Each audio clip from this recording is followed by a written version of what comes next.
আসসালামু আলাইকুম। আমি এখন বানাচ্ছি অসাধারণ স্বাদের একটা ডাইল রান্না, লাউ দিয়ে ডাল রান্না। এটা আমি একটা স্পেশাল মশলা দিয়ে রান্না করব। এই মশলাটা দিলে এর টেস্ট আর ফ্লেভার এতই বেড়ে যায় মনে হয় আঙ্গুল চেটে খাই। তো আসেন দেখি শুরু করা যাক। আমি এখানে 1 কাপ চানা ডাইল নিচ্ছি। চানা মানে অ্যাঙ্কর ডাইল যাকে বলে, সবচেয়ে কম দামি ডাইল, 80 টাকা 75-80 টাকা করে কেজি। এই ডাইলটাকে আমি ভালো মতো 2-3 বার ধুয়ে একটু পানি দিয়ে ঘন্টা 2-3 ভিজায় রাখবো, ডাইলটা যাতে ভালো মতো ফুলে ওঠে। আমি একটা স্পেশাল মশলা বানায় নেব। তো এই মশলাটা আপনারা বানায় রেখে দিতে পারেন। যে কোনো ধরনের ডাইল রান্না করলে এটা ব্যবহার করবেন। 1 চা চামচ কি 1.5 চা চামচ, স্বাদ একদম বদলায় যাবে। কি যে ফ্লেভার আর কি যে টেস্ট একবার বানালেই বুঝতে পারবেন। এই জন্য আমি নিচ্ছি এখানে 1 চা চামচ জিরা, 1 চা চামচ সফ বা মিষ্টি জিরা, গুয়ামরি যাকে বলে, 1 চা চামচ আস্ত ধনিয়া, 2টা চিটাগাঙ্গা মরিচ বলে এগুলাকে। বেশ ভুমা সাইজের মরিচগুলো হয়, কালার ভালো হয় কিন্তু ঝাল না। কিন্তু এইটার নাম হচ্ছে পিপুল। 2টা থাকলে দিবেন, না থাকলে না দিয়েন। এটা সব জায়গায় পাওয়া যায় না, গ্রামাঞ্চলে কিন্তু এর গাছ পাওয়া যায়, খুব সুন্দর ফ্লেভার হয়, একটু ঝাল।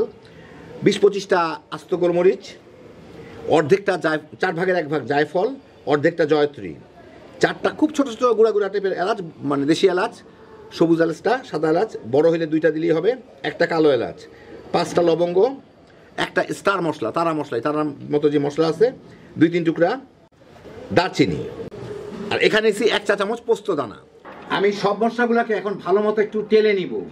টেলে মানে মোটামুটি ভালো মতো ভেজে নিব, যাতে মচমচেও হয় কিন্তু কালো হয়ে পুড়ে না যায় আর কি, আর ফ্লেভারটা ছেড়ে দেওয়া পর্যন্ত খুব অল্প আছে। আমি ভালো মতো টেলে নিলাম, ভেজে নিলাম। আমি চুলাটা এখন বন্ধ করে দিব। দিয়ে এর মধ্যে আমি দিব হচ্ছে একটু কাসুরি মেথি। কাসুরি মেথি মানে এটা মেথি শাক শুকনা, ওর সাথে দিয়ে দিব। দিয়ে আমি এটাকে ঠান্ডা হলে গুঁড়া করে নিব, একদম ফাইন গুঁড়া করে নিব।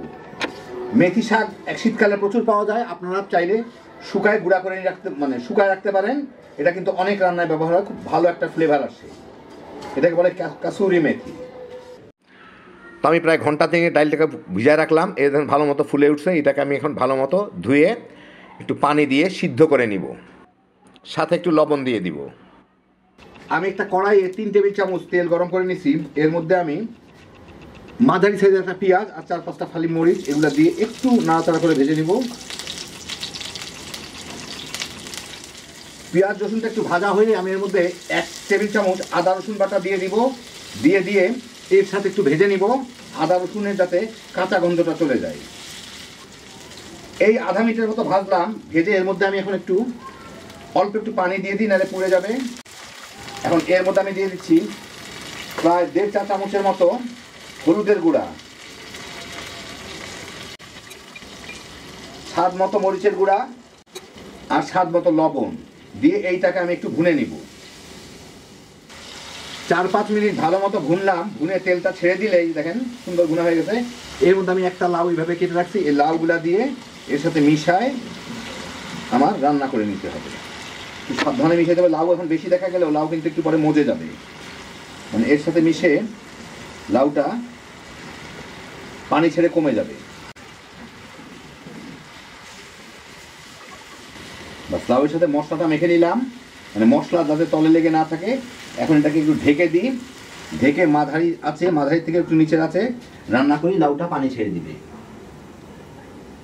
দিয়ে একবার উলট পালট করে দিব, উল্টায় দিব আর কি। আমি লো আর মিডিয়ামের মাঝামাঝি রান্না করতেছি, মানে মিডিয়ামের থেকে একটু নিচে আর কি, একদম লো না। যাই হোক, এখন আমি একটু উল্টায় দিব, এগুলোকে একটু উল্টায় দেই, তাহলে নিচের লাউগুলো উপরে আসবে, উপরেরটা নিচে আসবে। এই লাউয়ের পানি ছাড়াতে এই লাউয়ের রসে লাউটা যাতে সিদ্ধ হয়ে যায়। এরকম একটু পরপরে যে লাউ নরম হয়ে যাচ্ছে, পানিও ছেড়ে দিবে, এরকম কয়েকবার করে দিব, লাউটা মোটামুটিভাবে সিদ্ধ হওয়া পর্যন্ত। প্রায় 8-10 মিনিট জাল দিলাম। লাউগুলা পানি ছেড়ে মজে গেছে একটু। এখন আমি এর মধ্যে এই যে ডাইলগুলো আমি সিদ্ধ করে রাখছি, এই ডাইলগুলা দিয়ে দিব। ডাইলগুলো ইচ্ছে করে গলায়ও সিদ্ধ করতে পারেন, একটু দানা দানা রাখতে পারেন, যা খুশি। আমারটা গলে গেছে, অসুবিধা নাই, খাইতে একই রকম লাগবে। এর সাথে ভালো মতো একটু মিলাই দিই।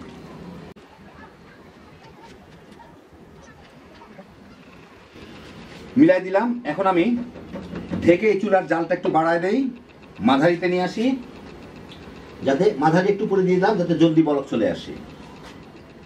ভালো মতো ফুটে ওঠার পরে মিনিট 3-4 জাল দিলাম। এটা কিন্তু মাঝে মাঝে নেড়ে দিতে হবে, তলার দিকে কিন্তু গিয়ে জমে থাকবে না, তলার দিকে লেগে যাবে। এখন এর মধ্যে আমি ওই যে ম্যাজিক মশলাটা বানায় রাখলাম, সেই মশলার মধ্যে থেকে উঁচা উঁচা করে 2 চা চামচ দিব, নর্মাল চায়ের চামচের উঁচা উঁচা করে 2 চা চামচ। এই মশলাটাই কিন্তু পুরা জিনিসটা টেস্ট আর ফ্লেভার দুইটাই বদলায় দিবে। এখন এটাকে ভালো মতো এর সাথে মিশাই দিই।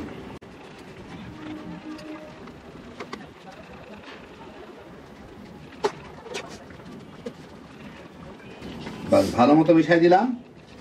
একই সাথে এর মধ্যে কতগুলা আস্ত কাঁচামরিচ দিয়ে দিব। ধনিয়া পাতা কিছুই দেওয়ার দরকার নাই, কারণ এই মশলার ফ্লেভারটাই অসাধারণ। এখন এটাকে 2-3 মিনিট জাল দিলেই হয়ে যাবে, ঢাকা টাকার দরকার নাই। মিনিট 2 জাল দিলাম, চুলাটা আমি এখন নিভাই দিই। আর কিছু করার দরকার নাই, সব ফ্লেভারটা এবার সব কিছুই চলে আসে। আপনাদের আমি এখন একটু বেড়ে দেখাই। তো এই দেখেন হয়ে গেল আমার স্পেশাল মশলা দিয়ে ডাইল রান্না। একবারই মশলাটা বানায় যে কোনো ডাইল রান্না করে দেখেন, এর ফ্লেভারটা আর টেস্টটা এতই সুন্দর হয় যে আঙ্গুল চেটে খাইতে ইচ্ছা করে। যে কোনো ডাইল যে কোনোভাবে রান্না করে এই মশলা দিয়ে রুটি পরোটা কিংবা ভাতের সাথে তামা তামা করে খেয়ে ফেলাইতে পারবেন। কম ঝামেলায় হ্যাপি জোশের একটা আইটেম। আল্লাহ আপনাদের সবাইকে ভালো রাখুন, সুস্থ রাখুন, নিরাপদে রাখুন। ইনশাআল্লাহ বেঁচে থাকলে আবার দেখা হবে। ফি আমানিল্লাহ।